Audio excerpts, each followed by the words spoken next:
basically, subsequent studies also prove that this helped to save the patient. And now also, because this virus is very different, how many persons get infected and there is herd immunity, 30%, 40%, even after vaccine. I think we should, in fact, do the studies that patient after 50 or otherwise those who have symptoms, they should be given statin or fenofibrate along with low dose aspirin and maybe ranitidine, very low cost, Zentex. It's hardly any this one over the counter. Definitely cardio protection in patient with LV, this preserved ejection fraction, diastolic dysfunction. Vivek, I will tell you a very this one why this patient of hypertension they were going into ARDS. Basically, hypertension, as you know, there is a diastolic dysfunction. There is some PH, PVH. Whenever there is a sepsis or there is a thrombus in the distal pulmonary arteries, there is pH, PVH increases, and with RV dysfunction, RV diastolic dysfunction, and TR when develops, it is very difficult to control, have the volume as well as RV function. So basically, in those settings, we decrease the TR significantly by giving cardioprotective drugs like trimetazidine, carnitine, albumin, and this one TR decreased very significantly. And to surprise, in our CCU in COVID negative or otherwise, ARDS is rare. So volume and sepsis and PH, PVH, thrombosis, this combination was killing hypertensive patients because they were having asymptomatic coronary artery disease or symptomatic. Mild plaque is always there. So even patient with comorbid diseases, whether it's a renal failure or it is a chronic lung disease or it is a malignancy, it was plaque, endothelial dysfunction, PH, PVH, and TR, MR. So that was the cause for mortality. If you can control the MR and TR and improve the LV function, majority of the patients, they will survive and they will not be on ventilator. Secondly, definitely post this one COVID, we have to be very careful from cardiology point of view that their heart and other organs do not get affected. So lot of international global research is required. Otherwise, the majority of the people will become incapacitated, having subclinical myocarditis, LV dysfunction, and cardiomyopathy. So that is very, very important at this time to save the global community as well as healthcare workers at the present moment. I think this is my view for comorbid diseases. Okay, thank you very much. Last word from my side, and then I will take the last word from Jack, because actually a lot of people are on the Facebook live, so I word hard day, so we all want prevention. So prevention is always better than cure. So public के लिए I'll speak in Hindi a little.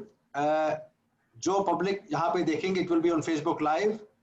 We know how to remain healthy, but the most important part, which I personally feel, regular exercise and good sleep.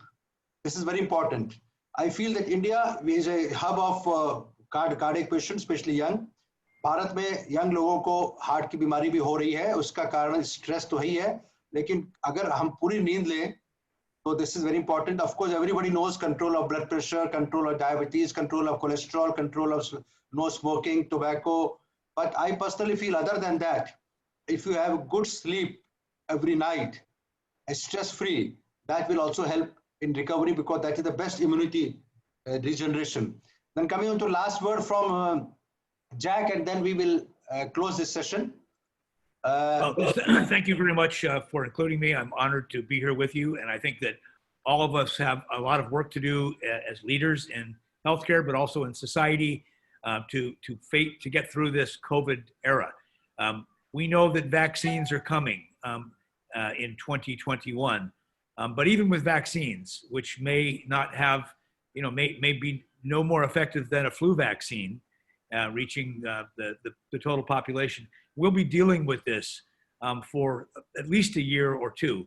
So we need to be vigilant. We need to watch for the cardiovascular manifestations of COVID, and we need to continue to learn, because we are always learning more about this virus as this epidemic goes on. So thank you for including me today. Would you like to show a little New York? You have 2 minutes. Sure, I can do that. I apologize that today is a cloudy day instead of a beautiful sunny day. But here is He's living on here is Manhattan. There is There's the Trade Center, the Freedom Tower in the distance. And this is New York City in COVID. The Hudson River. That's the Hudson River there. Okay. It's looking beautiful, despite a cloudy day, as usual.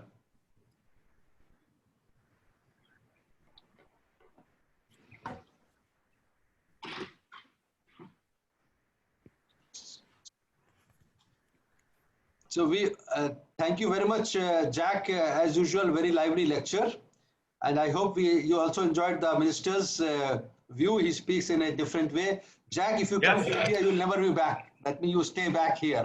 This is what he said. Good. It was an honor to be with him. He's a great man. Thank you. Thank you very much, and I thank all the speakers. Just to name them, all of them: Mukesh Goel, Yashpal Sharma, then Dr. Rakesh Gupta, Dr. Jack Lubin, yourself, myself. Of course, I have to thank myself also. It's a little hard work. And then we had who else was there?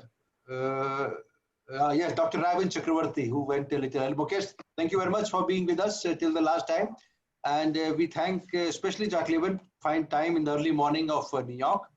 And we always enjoying you, and we'll work and talk on phone and other things for the other activities. Thank you very much. We close this show, and once again, it was really useful. On World Heart Day, stay healthy. This is my last message, and keep your heart healthy by doing whatever has been. Thank you very much. Goodbye.